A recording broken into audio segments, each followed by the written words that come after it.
Welcome back to another interesting tutorial about apps installation on your Windows PC. Whether you are using Windows 10 or Windows 11, and in this video, I will show you how to install Gmail app on your Windows PC without any stress. All you have to do is to watch this video from beginning to the end and see how you can easily install Gmail app on your Windows PC, whether Windows 10 or Windows 11. Let me show you how. The very first thing you want to do is to go ahead and open up your browser. Preferably, make sure you use Chrome browser. And the next thing you want to do is to make sure you log into your Chrome browser with your Google account, your Gmail, and password. Having successfully logged in, next thing you want to do is to come to the top right here.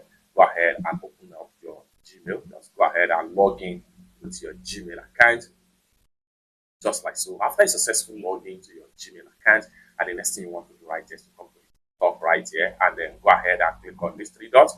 And the next thing you want to do is to come down below right here, continue to scroll down all the way down until you get to cast, save, and share. And the next thing you want to do is to go ahead and make sure you click on install page as app. And this is going to pop up right here. Next thing you want to do is to go ahead and click on install.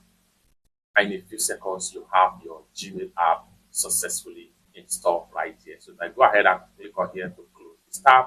Then we have Gmail app icon on my desktop right here. So each time I want to quickly access my Gmail app, what I need to do is to go ahead and hover my mouse over the icon in the desktop right here and press enter key on my keyboard. And in a few seconds, it's going to load up my Gmail right here without any stress. Just like so. It's that simple. For more useful tutorial, tips and tricks about how best to use your Gmail on Windows PC, consider to subscribe. Thank you so much for watching, and I hope to see you in my next video.